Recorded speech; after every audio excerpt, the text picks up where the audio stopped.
This is Hammett. And Jessica. And you're listening to the Friendly Atheist Podcast. Please go to patreon.com/Friendly Atheist Podcast to support the show. And hello. Hi, how are you? I'm excellent. So I am going out of town for forever. So next week, we actually have a really interesting interview with Jess Piper, who is going to talk to me about the Fundy baby voice. So you have that to look forward to next week, and we'll be back in 2 weeks. But today, there are many stories. Do you want to jump right into this? Yeah, actually, before we do that, could I just remind anyone in the Indiana area, I'm going to be in Bloomington on this coming Saturday. That would be the 23rd of March. Thank you so much. And we have one extra ticket to Sarah Sherman. Stuart, who emailed. Stuart, I've got one for you.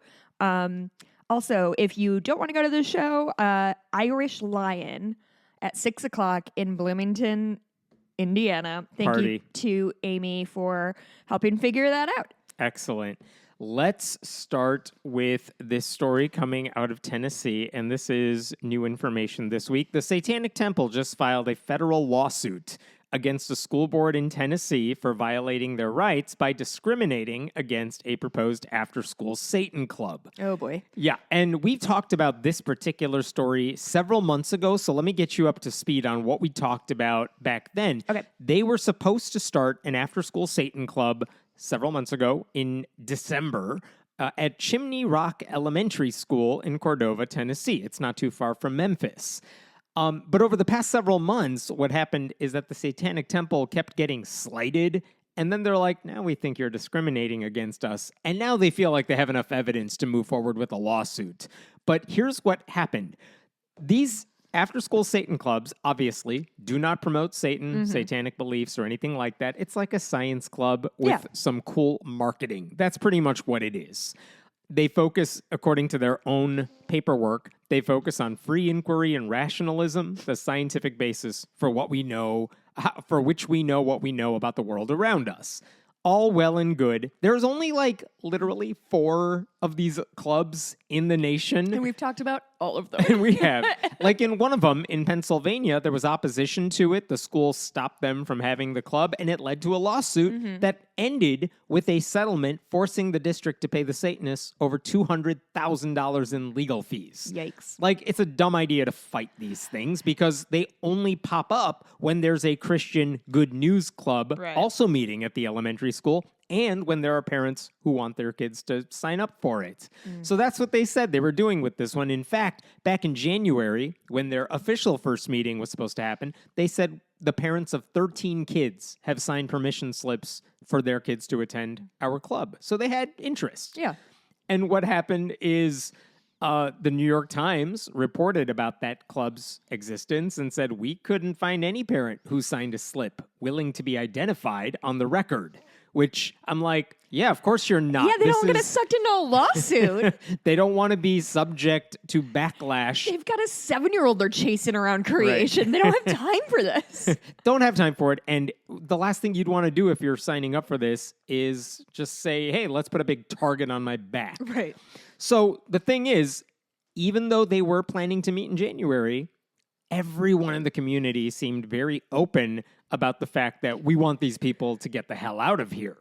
And specifically, the school board and district officials held a literal press conference saying, yeah, we don't want these people here. Whoa. Yeah, and that included a interim superintendent of the Memphis Shelby County Schools saying, I am duty-bound to uphold board policies, state laws, and the Constitution. But let's not be fooled, she said, quote, let's not be fooled by what we have seen in the past 24 hours, which is an agenda initiated to ensure we cancel all faith-based organizations that partner with our school district. She's kind of right. She's absolutely She's a little not bit right. The after-school Satan Club only exists because Christian after-school Christian school clubs exist. But her implication is bit right. She's saying you want us to cancel everything. No, The Satanists aren't You don't saying speak for cancel me. I want everything. them to cancel everything. Doesn't matter what you think. You're not involved in this story. The Satanist group is like, no, we just want to do what the Christian club is doing. Yeah. We're not asking you to shut everything down. Right. That's an option you have, but we're not asking you to do that. We're just saying let us meet. By the way, another school board member said the board would explore legal alternatives to, quote, mitigate the situation, which, all right, I don't know what legal options you're looking at because the answer is, yeah, they can meet. Don't worry about it for Yeah, once. don't worry about it. It's fine. There's no situation to mitigate. That same board member said, just because a law is the law, we don't have to accept it. Like, yeah, buddy, Are you sure that's literally sort of the do. definition of what a kinda how it law works. is? Another chair of the school board said she referred to the after-school Satan Club as the, quote, enemy, Whoa. and said Satan has no room in this district, which no one cares I'm what you just think. imagining how and these- also, they don't believe in Satan. What are you doing? I'm just imagining how these adults treat the children who are Oh, attending God. this club as like just persona non grata. It's like just some 8-year-old's like, Mrs. Miller's mad at me, I think. No wonder all these parents who said, yeah, my kid can attend the club are like, I don't want my name in the paper about it. Yeah. Like, of course not. And the last time we talked about this, we talked about what other parents in the district said, what other preachers in the area said, and none of that matters here. But the point is there's backlash against it, including from the people running the district. But anyway, I also find it interesting that the after-school Satan clubs, all of which, there are like 4 or 5 of them, they get more attention than the nearly 80,000 good news clubs that exist everywhere, but that's a separate issue. Right. So I'm going to come back to that January meeting in a second. All right. But when they posted when the Satanists posted about the club online and they said our upcoming meetings, we have one a month for the rest of the school year, they posted an image on Facebook that showed the meeting dates, also with a stamp that says pending on all 4 of them. Because they're like, we think we're meeting on these dates, but the school hasn't really approved like our registration for it. So I'm going to get to the lawsuit now. This was filed this week by the Freedom from Religion Foundation on behalf of the Satanic Temple in a federal court. And what they're saying is the district has charged the Satanic Temple discriminatory rental and security fees, refused to adequately communicate, and generally treated members of the group as second-class citizens. Ooh. And I'm going to run through some of the allegations they make in here because it's wild. I right. did not know all of this was happening. And this is against the board and the staff of the school? Against the school board. I Okay. mean, they're the ones you could sue over something like this. But here are the allegations. 1, the district kept the Ass Club's application for space pending for like over a month. They wanted to start in December, but like they went into the system. They said, we'd like to rent this room out. We're an outside group. We have to pay rent. Right. That's fine. Right. So here's our application. Submit. And then the school has to say, yeah, we see your application. We'll click the approve button on our end. They wouldn't do that. So it stayed pending for a month in December. Okay. So even though they wanted to start then, Well, that's they Jesus' couldn't. month, so Yeah, they couldn't well. do Satan then. So that's why the group ended up trying to start in January. Then the Satanist group said, hey, can you pass out these permission slips to all the kids in the school saying, hey, this group is meeting. Parents, you need to sign a waiver. Like, I approve my kid can come to this after-school club.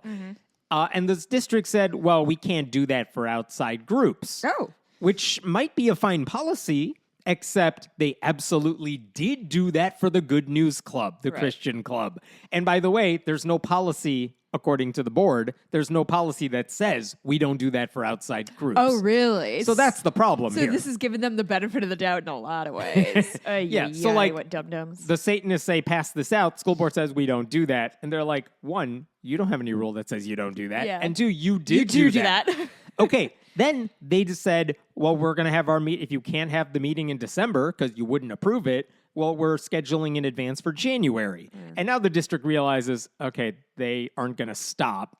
So they do approve the meeting in January, which is when we talked about it, which is when all this happened. But the district decided to charge the Satanic Temple $2,045.60 for a special security fee. Because the district said Because we're going to get you. yeah, that we need to hire 10 police officers for 4 hours on the day of your meeting for your after-school 1-hour meeting. Yeah. 10. There's like, I want to remind you, there were 13 students signed up for this meeting. They need 10 police officers. What the fuck are they talking about? I'm so sorry. My voice got so high. Yep. I can't control it. Literally. This is all in the What lawsuit. fuck are you saying to me right now? What are those? One per child with a couple cops doing officers. double duty, I guess, on those first graders. Oh my good gracious. So the district That is- charged Oh the Satanic Temple. God, that cured my depression. Uh-huh. Yeah, you have to pay $2,000 so we could hire cops to look over your science club. Cops Oh, to and by the way- possibly shoot your kids. Yeah, and that too. certainly not help if they're getting shot by another party. And by the way, we're also going to charge you $250 for field lights. Are they outside in a field? Nope. Then So- what are you saying to me? Uh-huh.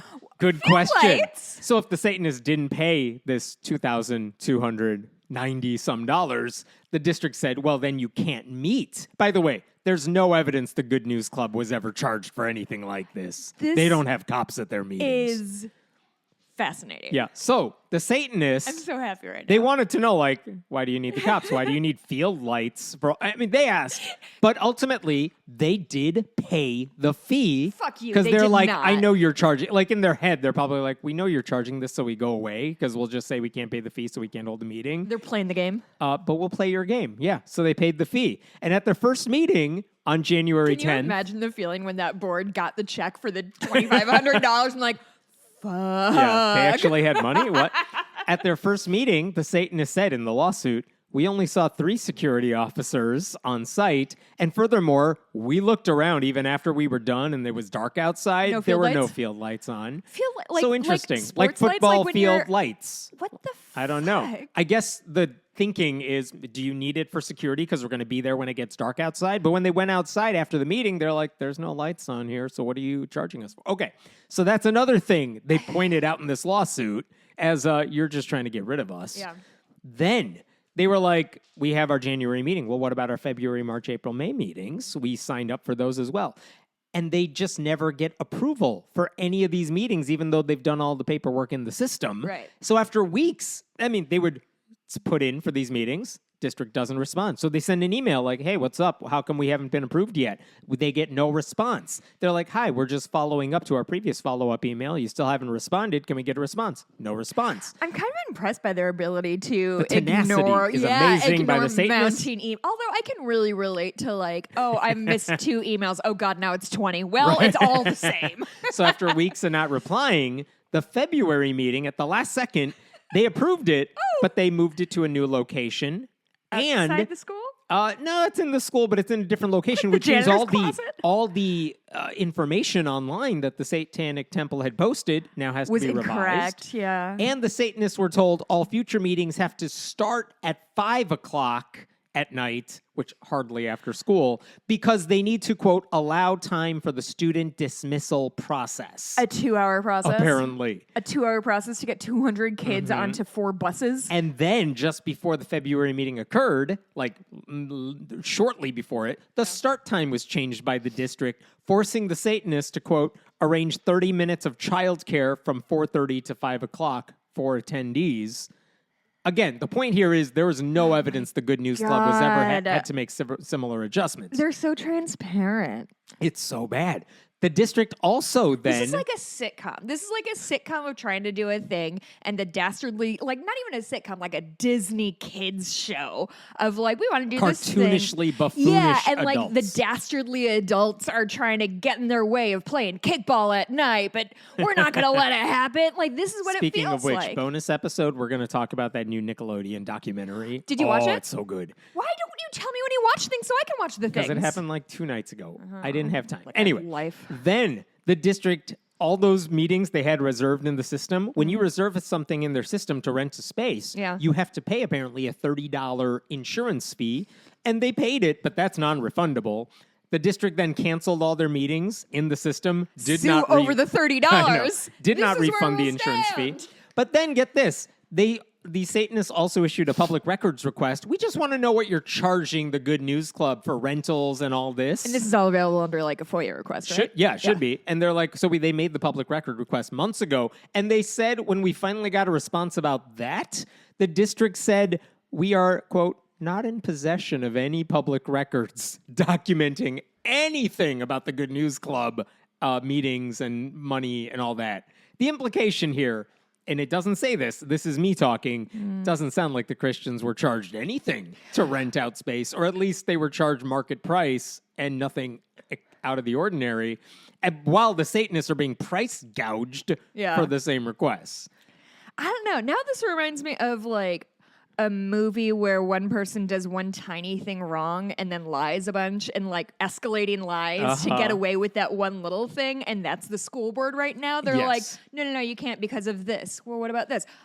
Here's a $2,000 charge. Yeah, exactly. And they just keep throwing shit at the fire and hoping it works. So here's the bottom line. Since November, this is in the lawsuit, since November of 2023, this school board has refused to treat the Satanic Temple equal to other groups. They continue to treat the temple as a second-class citizen in an attempt to effectuate an unconstitutional heckler's veto, bowing to internal and community hostility toward the Satanic Temple on the basis of its viewpoint, the content of its speech, and its religious beliefs. What was the thing you said about the heckling? Basically, we know the community doesn't want us here. We know that preacher doesn't want us here. We know your school board doesn't want us here. No one cares about your thoughts. Right. What's the phrasing? I've never heard of. Unconstitutional heckler's veto. Heckler's veto. You're just bowing down to what the community wants, which is not what you're allowed to do. Well, to me, heckler's veto is not even necessarily what the community wants. It's like one loud, obnoxious asshole. Which, and like, to be fair, there were plenty of them. Yes. Right. I mean, the appalling thing, and this is what you're mentioning, is how overt the discrimination by district officials seems to be here. The lawsuit documents email after email sent to the district requesting basic information about their reservations. They never got a response. The costs that they had to pay seem to be made up as they go along. Yeah. And occasionally, they say in the lawsuit, they were given refunds on some of the things they had to pay money for, but they were never explained. They just magically appear in the account. Like, couple that with the open hostility, it's like, what the hell's going on? You're not following your own damn rules here. And I feel like district money is pretty, like, well looked after. So the fact that they're like, oh, here's $500 back, like someone on your staff is taking care of the money stuff. Yeah, what is going on? All the district had to do in any of this is to say, yeah, fine. Yeah. And all the problems go away, and honestly, no one's talking about this club beyond, like, maybe one local news article. Truly. Instead, oh my goodness. The buffoons just keep making it worse. The Freedom from Religion Foundation summarized it this way. The district has abruptly changed the meeting time, unceremoniously canceled rental applications, refused to communicate with the temple regarding rental rates, continue to treat the temple unfavorably. It is clear that such illegal tactics are fueled by hostility toward the Satanic Temple's speech, viewpoint, and religion. Incidentally, this week, the Satanic Temple held the March meeting at this school. They went through with it. They did it before school because I think they want to avoid all the afternoon chaos that the district is forcing upon them. Who doesn't love talking about science at 6 a.m.? I know. It's 8 a.m., but it's still early for kids. I did ask. It's early for adults. It is. I asked June Everett, who's the director of the After School Satan program, how did that meeting go? And she said, basically, she told me, yeah, they're still treating us the same way. Here's what she said. They stuck us in a portable classroom that was guarded. They threw up a screen so nobody could see us and stuck us at the end of a hallway that leads to the library that was not occupied. Then they were interrupted by the band class who came in to grab their music stands where they were being stored, which is there's fine. Only one room in the school. Yeah. And I'm going to show you, I know I can't do this on a podcast, I'll show you a picture she sent me of the end of the hallway where there is a screen and a guard put up where no one can enter, where the Satanists are having their science club. And it's literally just some dude sitting on a chair next to a white cloth covering up the screen. He's on his phone. Yeah, of course he is. So she did. Oh my she also told me God. the district still hasn't approved our April or May before school Satan Club meetings as of today. The sheet is destroying me. How? What the fuck could they possibly have been thinking putting up a sheet? They're so bad at this. If a Christian club was oh treated my the God, same way it's so jankety. that this satanic club is being treated by a public school district, there would be nonstop headlines about it in right-wing media. And you know what? They would have a point because it's religious discrimination. The district hasn't offered any reasonable defense for everything they're doing. Right. That's why they are suing now. And I do want to point out, they are asking for how much money in this lawsuit? How much? $1. Okay. Because this isn't about the money and legal This is a fees. Gwyneth Paltrow thing. Yeah, they're like, no, I'm doing this for the principle of the thing because you're treating us unfairly. So I would think if you were the Good News Club here that meets at the school, you know what would be a smart move on their part? Say, yeah, they have a right to meet just like we do. Yeah, it would be great publicity for we them. honor everybody's beliefs. Right. And stuff like if there that. was a preacher, pastors in the community, they should be standing up for this. You won't. I'm not holding my breath for No. any of that because you'll never expect conservative Christians to stand up for people outside their tribe who are actually being religiously persecuted. Yeah, the only thing this story is missing is if somebody had also tried to start a Christian club at the same school at the same time, like covertly to be like, I don't know, my Christian after school club got approved in 2 days and it's been 4 months on the Satan Club. But that's a perfect world. These people are doing great work. Yeah. So That sheet, oh my God, it's so janky. Like, it looks like in the Civil War when somebody is dying and they put up a sheet to give them privacy so you can hear him screaming without having to look at him. That's what it looked like. Is that too vivid? there you go. Let me jump to a different story here. This is hilarious and scary. Evangelical Christians trying to convert you is annoying enough as is. And now there's an app that is helping them do it, and it knows where you live. And I downloaded it, and I played with it. What are you doing in heaven? This is based on an article in the New Republic by Elle Hardy. She's the reporter who did this. But there's an app called Bless Every Home, or also called the Bless app if you go to the App Store. And basically, here's what I did with it. I downloaded it. And I said, they're like, what neighborhood would you like to convert, basically? I'm paraphrasing here. But I'm like, I'm going to type in an address near where I live. I was sure you were going to say my address. Yeah, I would have done that, but I needed to pay money to do 2 addresses. So I didn't do yours. But I did one near me, and all of a sudden, what pops up? Of course, all the addresses near where I live, along with the names of everyone who lives there.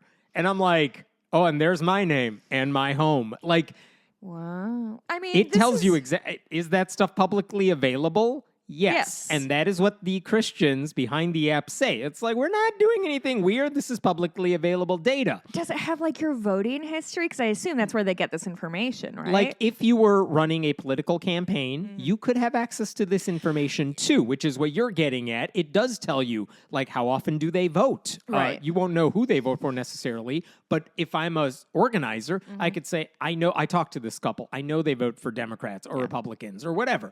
Well, like, and if you've ever like knocked doors for an election, you get a thing and it has everybody's address and like their voting history. So that part alone, it's like, well, it's a little creepy that a random Christian can just type in a street address and now know who lives there and stuff. Here's where it gets even creepier.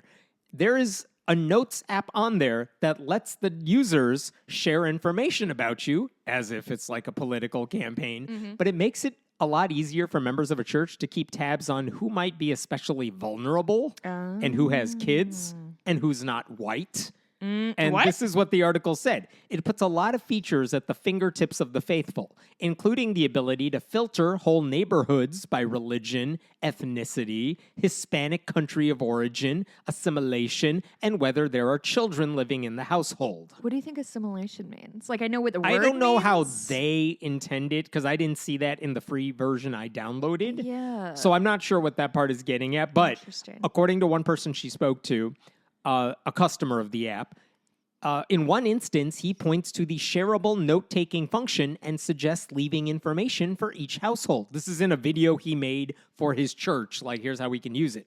He points to the what information can you leave, such as, quote, daughter left for college, mother is in the hospital. Asked by a going out of town for 2 weeks over Christmas. The web bandits strike again. Yes. Asked by a trainee how to respond to concerns that people may have about the app, privacy issues, like about the app, this guy conceded, this thing is so powerful. It is an invasion of privacy. That's in the article in the New Republic. Did he say it with as much glee in his No, voice that's as you me have? acting. But I feel like there's no other way to say that. It has the support, the group that makes the app. It has the support of organizations that power the $100 million He Gets Us campaign that directs people to church. Oh, yeah. So, like, setting aside the privacy concerns for a second, when I typed in an address next to me and I got everyone's names and addresses Including listed yours. for me, I could pick one home in particular, and then it gave me the options of what do I want to do for these people? Pray, care, share, or disciple. I could put notes about it What's in the there. difference between pray and care, do you think? I don't know. Like maybe I'll bring them soup one day because I know they're sick. Care is something a little more I can physically- literally tap out, like, I prayed for them 10 times, but this home in my community has only been prayed for 7 times. Hey, church, we need to get on this. Let me share all my data I collected about my neighbors here. It's all the ways it's a way to document all the ways you've annoyed your neighbors with Jesus.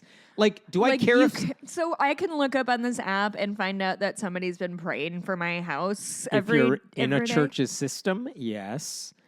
Am I in a church's system? Is everyone in a church's You can sign up Like, they to have be access part to of it. public records, I guess. For the basics. And This then, is if you're in a blowing mega my church, mind. if you're in a mega church that is part of a certain community, and your church said, everybody, we bought the mega plan, so we are going to give all of you access to like a shared data pool. Now we can all keep tabs on how many doors have we all knocked on? How much information do we know about the family that lives here? That's where it gets creepier. Like, do I care if someone is keeping tabs on where I live and how much they've prayed for me? Not really. It's a waste of their time. Am I kind of weirded out knowing that people can keep track of how many times they prayed for me? Like I'm a meal and you're tracking calories on a diet or something? Like a little bit. But it is possible for a church to see who has not been subject to proselytizing, what's going on in their lives if members of the church want to share that information. Like this kid just went off to college, empty nesters here. They could use some friends. Let's all go there. One missionary told the New Republic he used information about which homes have children to send them invitations to Vacation Bible School, which might be harmless enough. It's junk mail, whatever. But it's not hard to imagine how that information could be used for more direct forms of contact later on. And then you realize none of these people are opting into the system, and there's no way to opt out of it. Yeah. They're not asking to be preached at. But the app also tells you, I found this interesting, the app tells you when there's fresh meat nearby, because one of the add-ons you could purchase is a weekly list of up to 25 households that have moved into a 15-mile radius of your church. Okay. So now you know these people are new. They might be looking for a church home, and let's all go knock on their doors. Oh, Christ. I don't know. Like, it's one thing for commercial brands or political organizers to use this, but it's kind of messed up when Christians could find out where all the Muslims and Jews live. Yeah, I do hate that. One promotional video seen by the New Republic featured a Christian describing Houston suburbs, where they live, with large Muslim populations as shooting fish in a barrel. No, you can't say that. That's the word they used. And now imagine what happens if Christian nationalists take over the government after the 2024 elections. This is also from the article. It doesn't take a leap of faith to appreciate that Muslims, Hindus, and Jews might feel uncomfortable seeing a group of hardcore Christians prayer walk past their house or place of worship, seeking to drive out demons and force heathens to see the light. Equally, newly arrived refugees, like in Texas, might well find a knock on the door from strangers with knowledge of their personal circumstances. They might find that distressing. I think maybe the thing I hate most about this is, like, I guess the commodification of it, of like, just these days, everything needs to be scaled up. Everything needs to get bigger. Everything needs to like go deeper. And it's just like, do you, like, I know proselytizing is part of the game, but can you just sort of like sit on your laurels for like a couple of years and just kind of see how that goes? Maybe see if you can stop abusing the people whom you already who are in your church. Who are already in your church, and then maybe space out. I just don't understand. What would the story be if we knew Muslim groups were using this sort of app? What would the story be if you and I had this information and walked around to Christians? We would get fucking shot. And that's kind of a joke, but mostly Shooting not a fish joke. in a barrel. We're the barrel. No. Also, I can't imagine shooting fish is that easy. Yeah, The they're water slippery. moves the boat. That's true. And the thing is, like, what would you search up? I'm looking for the wealthiest suburbs where I live, because if I can get one of these people, that's a lot of money coming into my church down Truly. the line.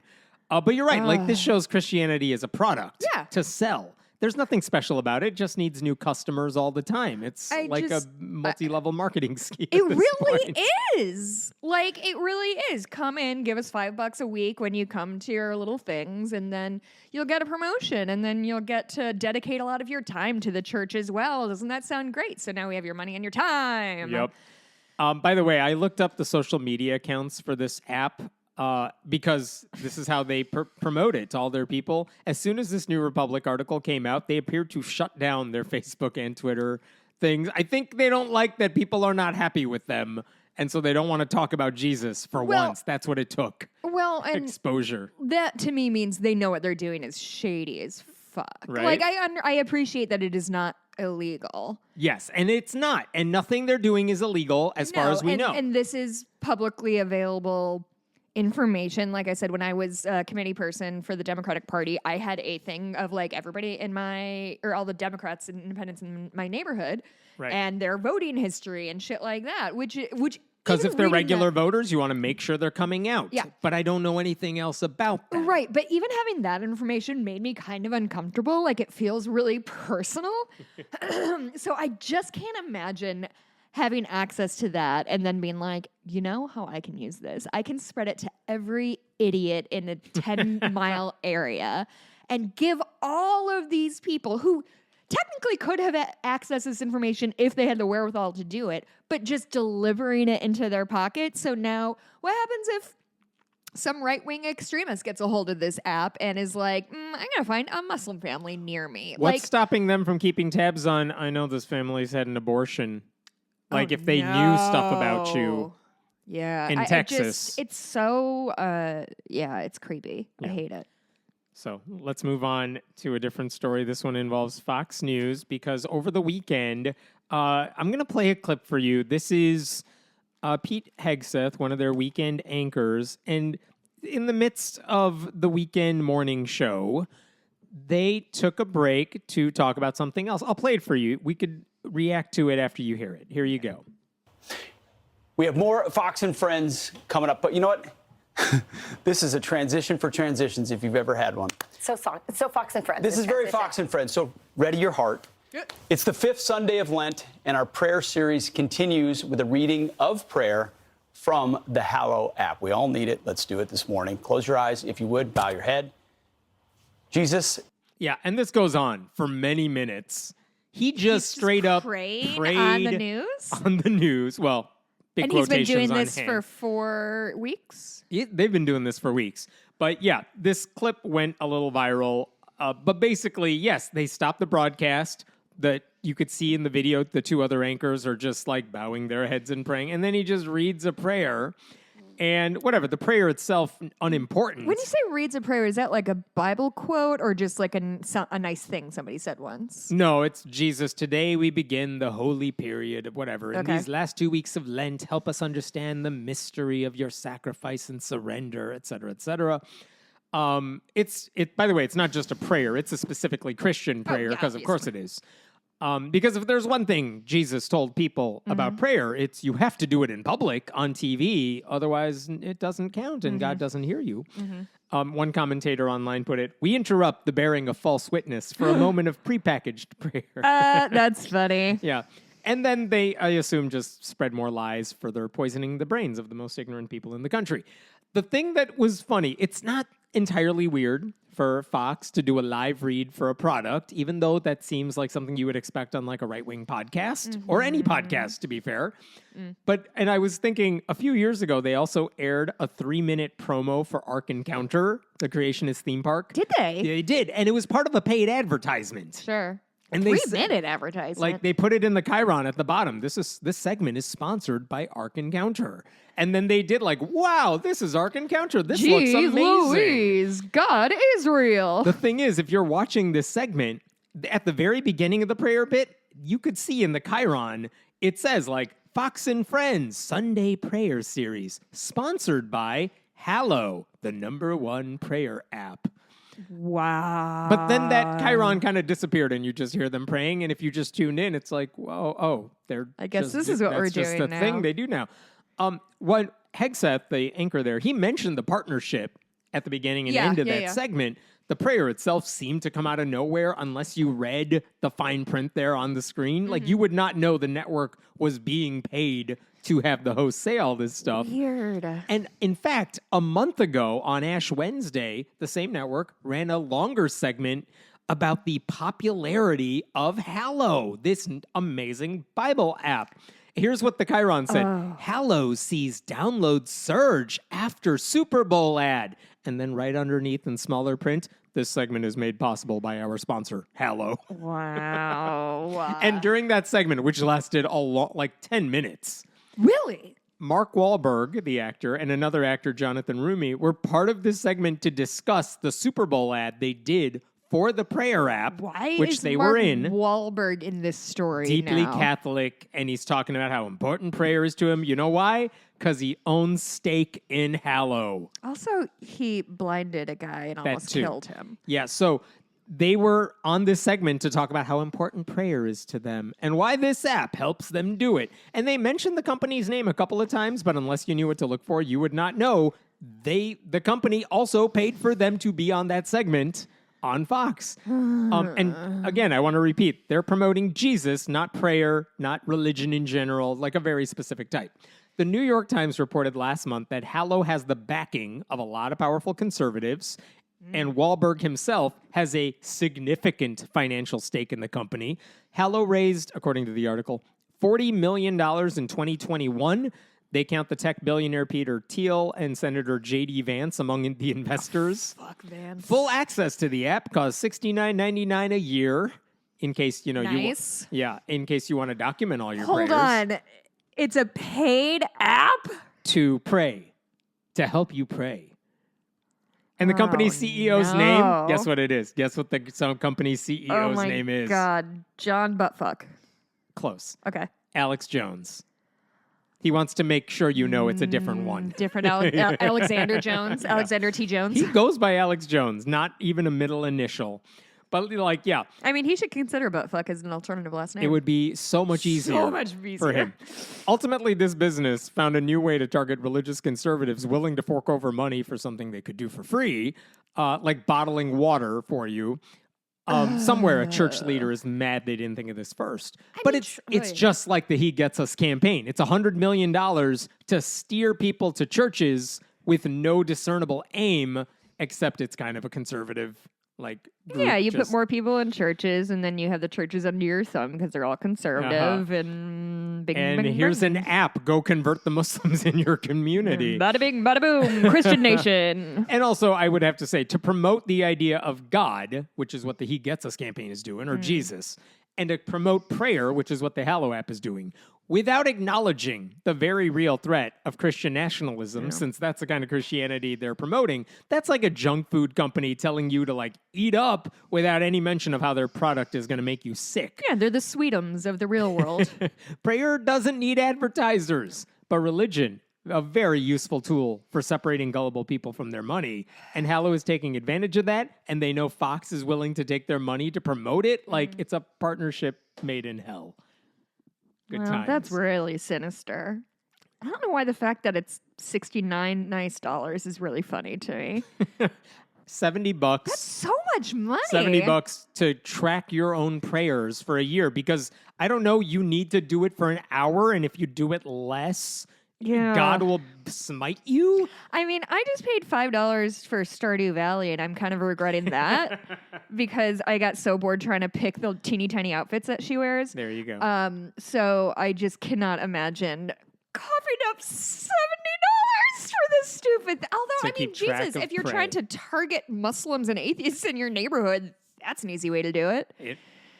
Oh know. God, this is gonna end on somebody's death. I just feel it in my heart. It won't end well. There is going to be a mass shooting where a dude has this app open.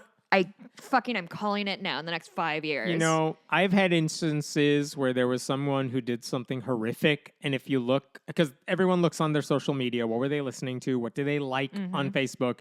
And once upon a time, I forgot which time it was, because it happens all the time, someone had liked some atheist content, one of which was my page or my site. No. To the point where a reporter was asking me, hello, let's talk. And I'm like, I don't know this dude, his values. I didn't say this. I was just thinking in my head, because obviously whatever this guy did had nothing to do with anything I was pushing. Right. But it was clear he likes some atheist content. But that's the thing. You want to draw connections wherever you can. And sometimes you can go down a weird rabbit hole like that. Well, and if you cast a wide net, you're going to catch some dolphins. I don't think that's the expression. That is or a exactly thing what the anyone's expression ever is. said ever.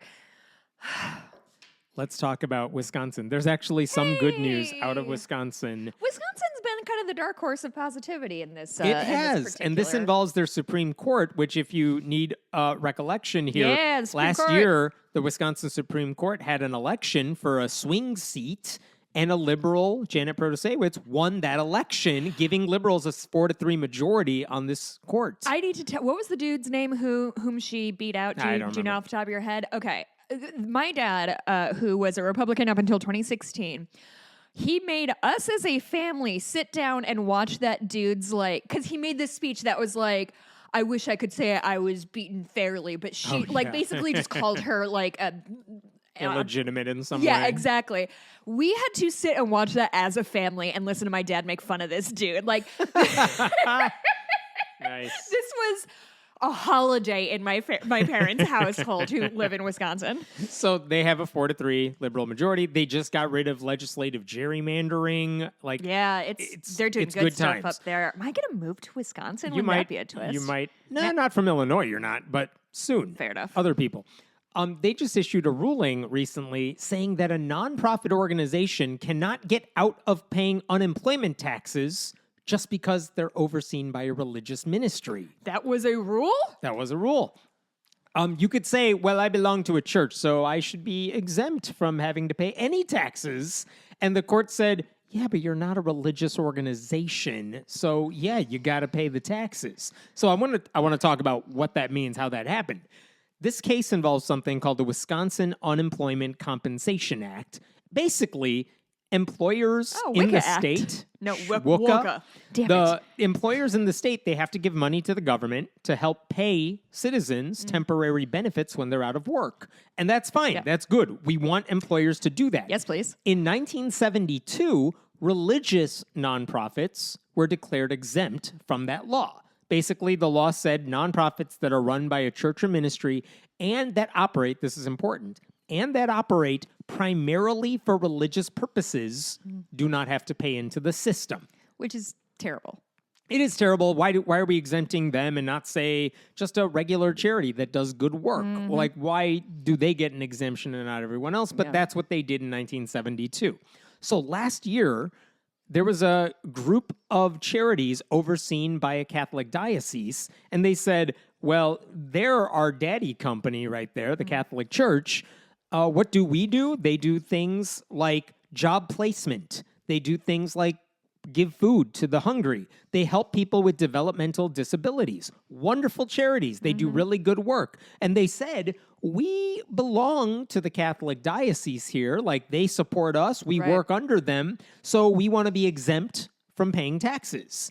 And basically all the lower courts and the group that decides this, they said, no, you do pretty secular work Yeah. here. And this went all the way up to the Wisconsin Supreme Court. And last year, an appellate court ruled that the Catholic Charities Bureau, along with these four groups, like the charitable wing of the Catholic Church, you're not eligible for that exemption. And no one doubts they're run by the Catholic diocese, but the question is the work you do religious? And I just told you what they did. Yeah. All of those things are important. I'm so glad these groups exist. And this Catholic Charity says the desire to help the poor and disadvantaged is an extension of their faith. What the courts are arguing is that helping the poor and disadvantaged is not inherently religious. Yeah. All those things are secular in nature. Just because you're overseen by the Catholic Church does not mean you are working to promote Catholicism. Right. And if you're not actively and directly promoting your faith, why do you deserve a tax break meant to benefit religious organizations? And so, for decades, by the way, the Catholic Charities Bureau paid the unemployment taxes because they themselves said our work is charitable, educational, and rehabilitative, not religious. In 2015, that's when they applied for the religious exemption, and they got rejected. And so So now they're suing over this it? goes back and forth for years. Like the decision gets reversed by one entity, so they're happy, but then it gets reversed again and they're mad. Then they go to the courts and one judge says, fine, you were tax exempt. Then the appellate court says, no, you're not. And this is why this goes to the Wisconsin Supreme Court. So when they considered the case, they arrived at the same conclusion. They basically said, we're not looking to the top of your organizational pyramid that has the Catholic Church We're there. looking at boots on the ground. Yes. They're saying we're looking at the subgroups themselves. We're looking at your activities, not your motivations. To put that another way, I don't care if you claim to be Catholic. Any group can claim to be whatever you are, even if you're like organizationally run by Catholics. What matters is what you do. Yeah. And this is what the majority, the 4 justices, wrote. The record demonstrates that Catholic Charities Bureau and the sub-entities neither attempt to imbue program participants with the Catholic faith, they're not forcing it upon anybody, nor supply any religious materials to program participants or employees. Those are not required, but those would be strong indications that what you're doing is to advance your religion. I'm concerned that they're going to learn from this, we need to give everybody pamphlets all the time. Well, we'll get to that. Okay. What the majority said is their activities are primarily charitable and secular. The activities include job placement, job training, placement, and coaching, as well as services related to activities of daily living. They said this is a wholly secular endeavor. Such services can be provided by organizations of either religious or secular motivations, and the services provided would not differ in any sense. And so that's why they ruled you're not operating primarily for a religious purpose. Yeah. Therefore, you don't get the exemption. Sounds like good sense. Sounds like good sense. Like, if the Catholic Church was literally running these organizations, maybe a different outcome happens. But the church it's an arm's length distance. Like a diaspora of Catholicism. Yeah. And what this means is from here on out, at least in Wisconsin, charities will have to do a lot more than just point to like a nearby cross to prove they deserve a faith-based exemption under the law.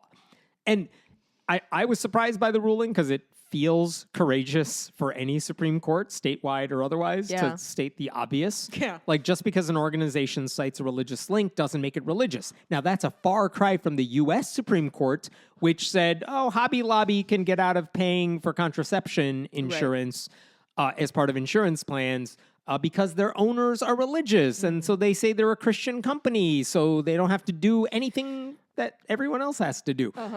And what the fear is what if the Supreme Court in Wisconsin went the other way and they said, yeah, you can get an exemption because you are overseen by the Catholic Church.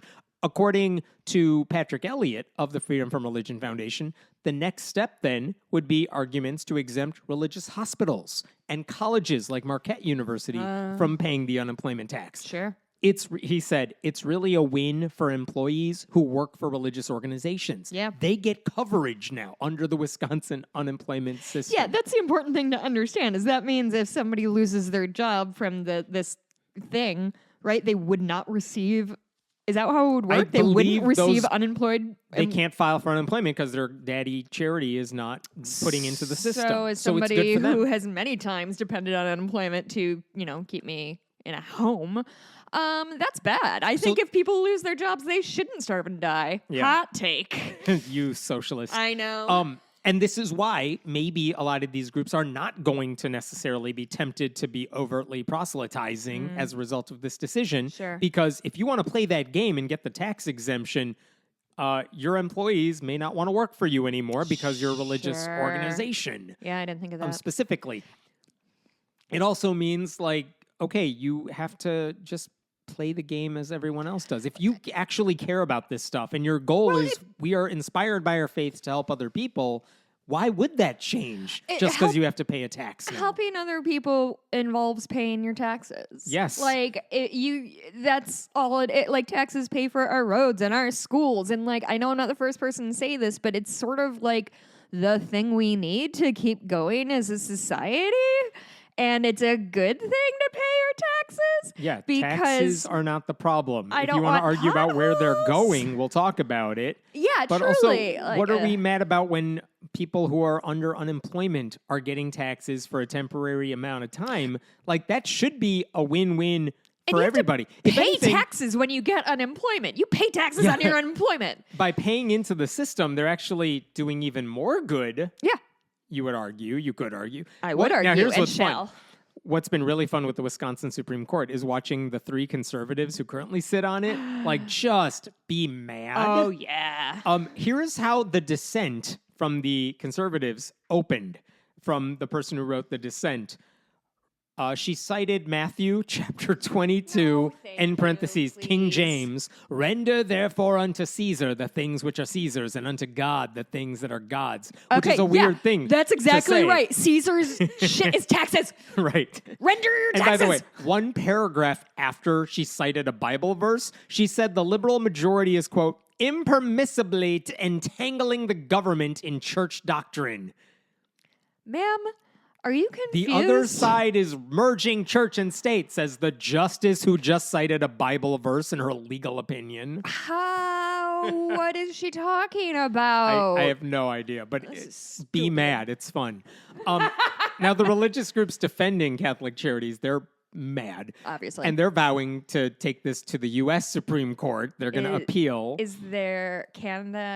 was just thinking, can something go from the state to the national Supreme Court? I'm trying to figure out why this would be Because allowed. This is wouldn't it- beyond my pay grade, but it's like, it's a Wisconsin issue. Yeah. I'm not sure why this is a U.S. Supreme Court thing. I But mean, unless they go after, like, the state of Wisconsin. I don't know. Is that maybe what they're thinking? Don't know if it'll work. It's just one of those things Beckett Fund does in order Sure. to get money by saying, we're still fighting this, everybody. It's not over yet. Is it just a big money laundering operation? They Because they're all usually take suing on- each other all the time, and they're just like swapping legal fees. I mean, like, oh, now you owe me $300,000. Oh, now I owe you $2.3 million. These organizations, these right-wing legal groups, Liberty Counsel is another one that does this too. They could lose every case. It doesn't matter because no one who gives them money cares about their track record. They want to be able to. They campaign fundraise on it. by saying, hey, we're fighting for you, so give us money so we can keep doing it. And again, it doesn't matter that they keep losing. Yeah. Because whatever, if they get one victory, they coast on it for life, like Ken Ham saying I debated Bill Nye 10 years Truly. ago, which is an email he just sent this past month. That was 10 years ago. Uh-huh. So, Jeez Louise. Time, huh? a lot of this is long overdue. By the way, we know there are mega church pastors who don't pay taxes on their mansions because they can claim it's owned by the ministry, so it's religious. Should religious ministries be allowed to claim property tax exemptions on everything they own, No. even when the land isn't being used for religious reasons? Of course not. Of course not. But this is a perfect example of them actually having to do what they're supposed to do instead of taking advantage of their religion for selfish needs. Yeah, you guys. And by the way, this ruling, Yeah. does it stop the Catholic Church from doing anything? No. All it does is say, you know, the thing you've been doing for many years? Yeah, just Please keep keep doing doing it. that. You can keep doing it. They could still help people. No one's saying, like, You that's didn't the spend funny that thing money, about them dog. getting mad. Yeah. Like, you're getting mad. All we're saying At the is, you know, status the quo. thing you've been doing for like 50 years? Yeah, it's fine. Keep doing it. Don't you hate that? If Don't you they hate really, when things happen it for makes 50 years you- and then continue happening for another 50 years? it makes you wonder, like, I thought you said your whole faith was about helping the poor and marginalized, and the second... Not like that. Not like that. Yeah, like what? Only oh, the good poor. ruling stopped you Yeah. from helping the poor, apparently? Maybe they'll shut down. Wouldn't that be a shame? The funny thing is, by appealing this to the U.S. Supreme Court, the Catholic Church is basically saying screwing over the unemployed is also a part of their faith. I mean, I'm sure it's in the Bible somewhere. Which is weird because when I started this story and I told you the sort of things these charities under the Catholic Church were doing, it's like, oh, those are actually stuff. nice, good things. Yeah. And now they're like, sorry, we also want to screw over the poor and the people who are unemployed. it's not enough to say we're doing good things. We also need special accommodations because we're God's most special boy. If we're not hurting people, Yeah. how is that our religion then? Yeah. This is a part of what we are. This is All right. miserable. One last story for you here. Okay. This is a recent survey that came out from the Pew Research Center, and it found that a record high 80% of Americans say religion is losing its influence in our lives. Excuse me, could you say that number again? Yeah, 80% of Americans say religion is losing its influence in our lives. Out of every 5 Americans, 4 like, yeah, religion's going away. Yes. Now, most of them think that's a bad thing. I don't care. I just like that they acknowledge it for once. Yeah. 57% of Americans, let me give you some specific numbers here. 18% of Americans say it's gaining influence. The other 80% say it's losing influence. Yeah. But among that, the percentages here, let's talk about a couple things. There are 49% of people have let me back up. 57% of Americans have a net positive view of religion. So this is a different number altogether. But 57% of Americans think religion is a good thing because they say religion's influence is declining, but that's bad. Sure. That's 49% of Americans. Then there are other people who say, like, religious influence is declining, but that's good. Yeah. That's 13%. So, like, there are a lot of that's pretty small. discrepancies. Like, that's our group here. Yeah. Like, or, sorry, I should back up. Religion's influence, I don't think it's declining. I think it's growing. Do you? But I do think if it's declining, that's good. If religion's influence is growing, that would be bad. Right. And combined, that's 19% of Americans who have a net negative view of religion. I see. We're in the minority here. Well, I don't think religion is becoming more important. I think it's becoming less important. It's just having its death rattles right now. That's what I think. and is that happening. those death rattles are what scare me. Like, the influence there is growing because of that. Like, if you believe, as I do, that religion is a largely pernicious force in the U.S., which I do as well. yeah, which is, it underlies anti-abortion laws, anti-LGBTQ bigotry. It gives Donald Trump the support he needs to make another run for the White House. Then we have a long way to go when it comes to educating Americans about how and why they would be better off without faith playing a significant role in their lives. I guess my gentle pushback on that, because I do believe, obviously, the like evangelical right is fucked.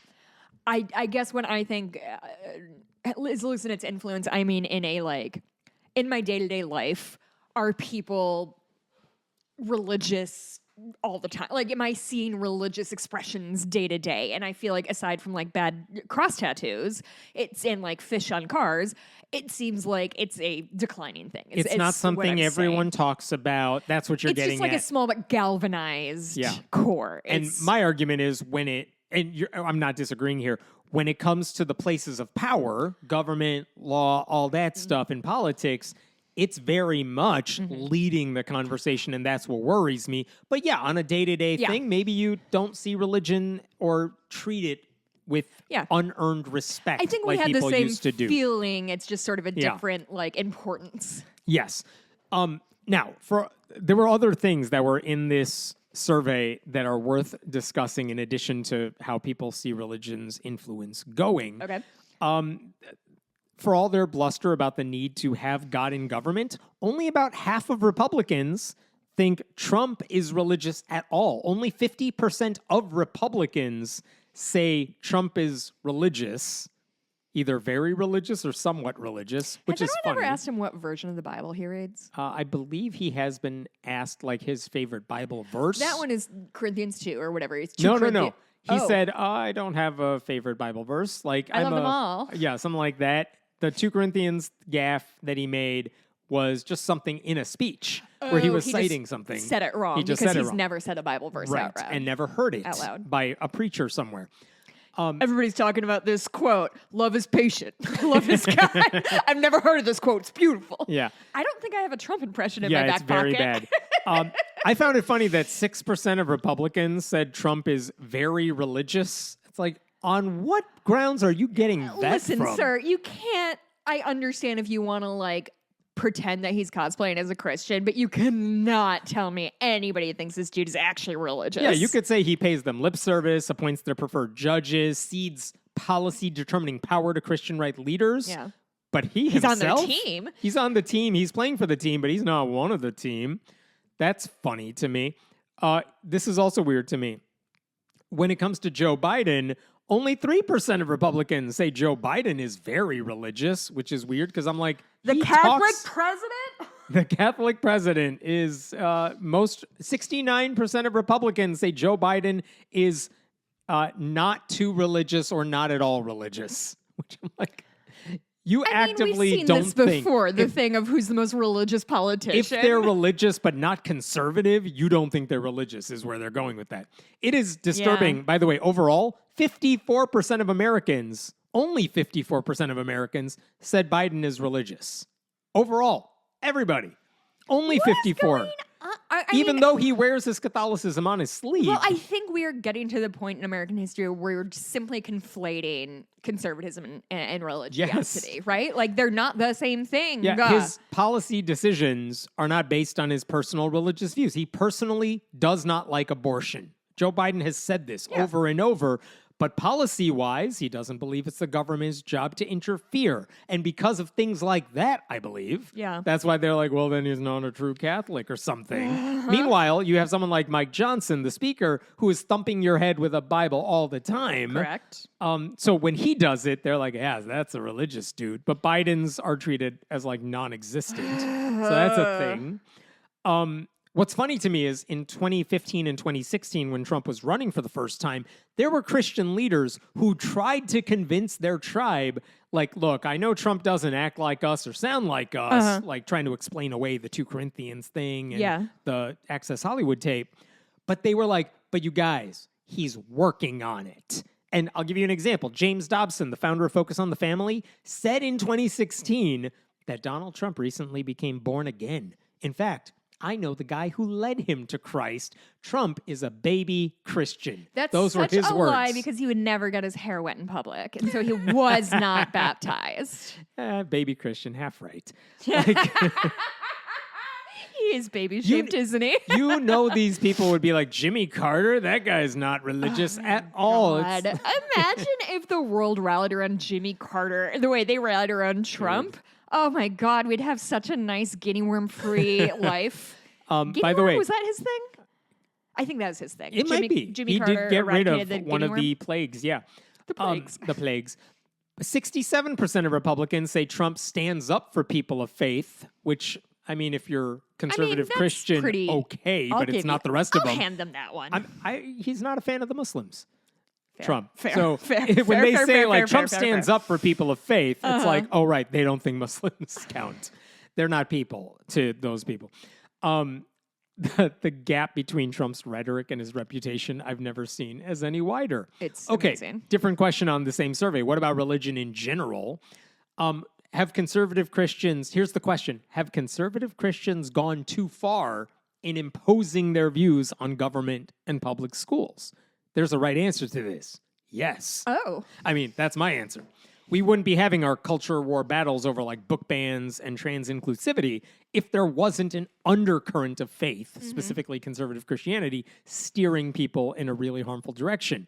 And yet, only 48% of Americans said conservative Christians are going too far in pushing their religious beliefs in government and schools. I mean, I guess if it's your beliefs they're pushy and it doesn't feel pushy. Yeah. 50% of all Americans said secular liberals have gone too far in keeping religious values out of government and public schools. Have you met the government?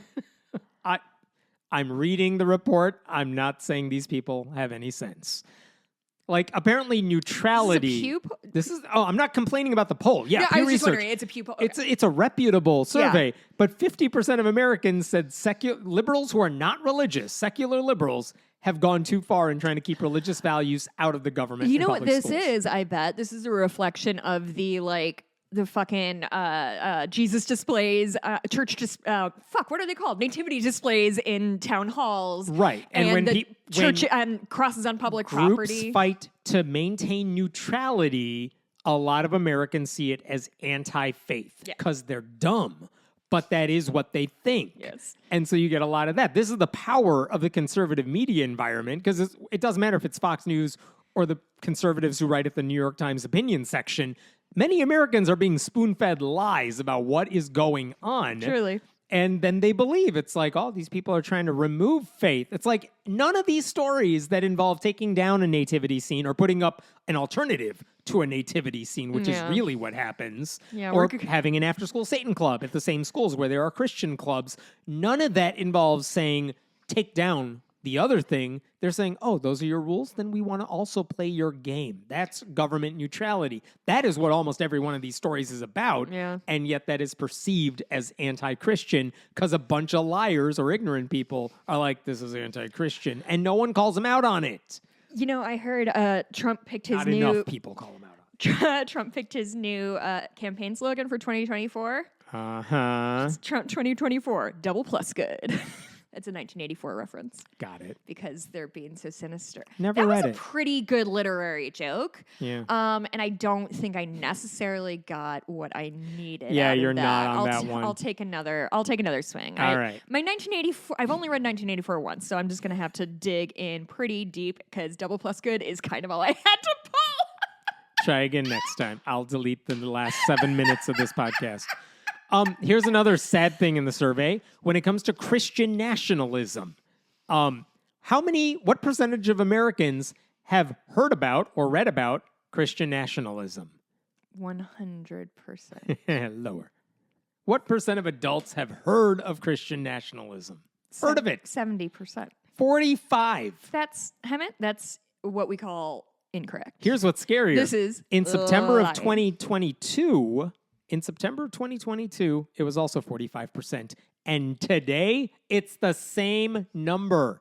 Even though there is more overt expressions of Christian nationalism and a very real threat. Even though people use the words Christian nationalism now and like, hey, we're going to take the stigma out of it. It's like when women tried to take back bitch and like the gay people are like, no, we're good. Actually, we have it. The numbers haven't moved at all. When it comes to, do you have a favorable view of it? Number hasn't changed. It's at 5%, which seems really low to me, but okay. But only 5% back then and now say they have favorable view of it. What percentage don't like Christian nationalism? It went from 24 to 25%, virtually unchanged. What percentage have never heard of that phrase? 54% in 2022, 54% today. We have not moved the needle at all on telling people Christian nationalism is a bad thing, that it needs to be defeated, that it's a very real threat heading into the election. That's the scary thing about it. Those numbers haven't moved at a time when Christian nationalism forms the basis for Project 2025, which is what Republicans will do if they control enough of the government. Yeah. It is a handbook. It's literally printed. It is out there saying this is what we want to do. Some of it's religious, some of it's just dumb. But like, this is our plan. The fact that a majority of Americans have no clue about this link between God and government, that's a failure of communication. And like, I don't know who deserves all the blame for that. Right. You could start with mainstream journalists who have access to giant audiences. You could blame Democratic Party leaders who have the ability to speak for the party. Right. Like, they're so afraid of criticizing religion, period, that they're not condemning the most destructive form of it. So that's scary. By the way, same survey, Pew Research Center, found that 28% of Americans believe the Bible should have more influence on U.S. laws than the will of the people. That's what I was going to say. And so it is imperative. We keep talking about how that's exactly what would happen if Republicans take back the White House and Senate. Yeah. And it would be the worst interpretations of the Bible, no less. Also troubling, what percentage of Americans believe church-state separation ought to be enforced? Oh, no. If it's not like at least 90%, I'm going to just go ahead and jump out the window. 55. Only 55% of Americans believe church-state separation ought to be enforced, even though that's like the principle that this country was founded on. 13% of Americans want Christianity declared the official religion of the country. What percent? 13. And you could bet good money that those are the same Americans who say they cherish the Constitution and wrap 100%. themselves up with the flag. 100p. Like, but also theocracy. Yeah.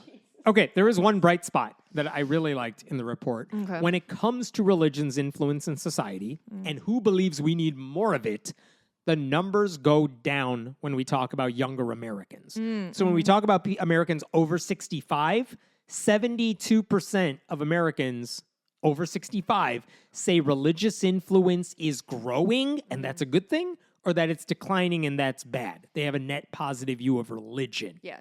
But when you ask people under the age of 30, that number drops to 36%. Okay. So, like, you could do this for any positive question about religion, like, is religious influence good? Older Americans say yes. Younger Americans are basically no. The question of, do you have a net negative view of religion, that you think religion's on the decline, Right. and that's a good thing, like Right. we do, or that it's on the upswing and that's bad? Yeah. I'm sorry for confusing everybody here. I know what you mean. That latter one is the one I'm on board with. I think it's more influential, and that's bad. But when it comes to net negative view, over the age of 65, only 10% say it's a bad thing that religion is bad. Yeah. Only 10% think that. When it comes to Americans under 30, 30%. Okay. So again, there's Double? hope for the future, which makes sense because the people most affected by the anti-abortion, anti-contraception, anti-IVF, anti-sex policies of the GOP, those are the people in the stages of life when having kids is like a present or future consideration. Yeah, 60-year-old white men aren't often worried about their fertility years. Right. And that also suggests there's a line of attack that Democrats can use in their campaigns. Sure. Democrats, not your grandpa's party. Double guns. 72% of Democratic voters said conservative Christians have gone too far in pushing their beliefs in government and schools, as opposed to like all Americans, which was lower. But 72% of Democrats say, yeah, these people have gone too far, which is why Democratic candidates ought to express their support for church-state separation and blocking faith-based right-wing bigots from taking away our freedoms. By the way, 23% of Republicans said the same thing. They think conservative Christians have gone too far. Really? So if those, because there are Republicans who are like not necessarily on board with Trump. Sure. And if you're making ads that speak to, I support your religious freedom, I'm not going to impose mine on you, I support church-state separation, you actually have a better chance of making headway into some of those Republicans, certainly a lot of those independent voters, Sure. which could be very important in a swing state. Yeah. You would think the possibility of an impending theocracy would make voters care more. But again, most Americans are apathetic about all things political. They don't pay attention. They don't care. A lot of them don't vote. And if we can get them to vote because we know they're already aligned with our interests, those are the people you need to reach. You're not going to convert Trump people over. No. Stop wasting your time. Well, it's about getting people who are just like, politics, both parties are the same, Yeah. I don't care. Yeah. Those are the people who could theoretically be convinced. And the point to get across is that Christian nationalism, religious influence in politics, that is bad for everybody. And saying that is not anti-Christian. Right. It is for the good of the country for everybody. Right. That's all. I was just thinking about how my friend's husband is from Ireland, so her kids are dual citizens, and I was wondering if there's like an age gap that you can be an au pair for a family, because I'm wondering if I can move to Ireland with them. It would be very scenic, very beautiful. Very beautiful. And I would love the idea of like an American nanny in Ireland, because usually it's Irish nannies in America. I think it would be a cute little turnaround to write a book about it. There you go. All right. You can Mary always... Poppins would look very weird in that situation. Very weird indeed. She doesn't have an accent. It doesn't work. Okay. I do think people think I have an accent. Chicago. Yeah, Chicago. You can leave us a review on iTunes. Oh, this is kind of a long one. This podcast rocks from DALAYNA 89. Dear Friendly Atheist Podcast team, I think that includes you, Dottie. Nice. I just have to express my deep appreciation for the Friendly Atheist podcast. The insightful discussions, thought-provoking topics, and genuine camaraderie between hosts make each episode a delight to listen to. The way you navigate through sensitive issues with empathy and logic is truly commendable, creating a safe space for critical thinking and respectful dialogue. Jess, oh boy, your presence on this podcast brings warmth and perspective. Making conversations even more engaging and relatable. Your insights really resonate with the audience, and it would be absolutely wonderful if you consider visiting Clarksville sometime in the future. I'm taking the last train there. Your visit would undoubtedly be a fantastic opportunity to connect with your listeners in a more personal way. I've no doubt at all be able to experience it all. Thank you for all the hard work you put into creating such a fantastic podcast. Keep up the amazing work. Thank Here's you. to many enlightening episodes ahead. Warm regards, Jordan. Usually That's people very don't sign sweet. it. I Thank like that. you. Where's Clarksville? Is that in Indiana? Sure. You could find us. You could support the show at patreon.com/friendlyatheistpodcast. Please do so. Leave reviews. As a reminder, I'm going to be in Bloomington this coming Saturday, the 23rd. I'll be at the Irish Lion in Bloomington at 6 o'clock, and then we're going to see Sarah Sherman at 9:15, and I think I have one extra ticket. Email us if you need it. I'll just forward them to Jess. Perfect. In the bonus episode, Yes. my husband and I watched Doctor Strangelove, Okay. which I hadn't seen in a minute and would love to talk about. And we also saw a movie, hopefully you've heard of because the title is wild, called The Secret Society of Magical Negroes. Okay. David Allen Greer is in it, and we saw it, and I just thought it was fantastic. And then you watched a documentary that you didn't tell me about. I did about the would've watched Nickelodeon it. kids shows. Next time. All All right. right, we'll see you. See you in 2 weeks. And next week we'll post that interview with Jess Piper. See you all then. Bye.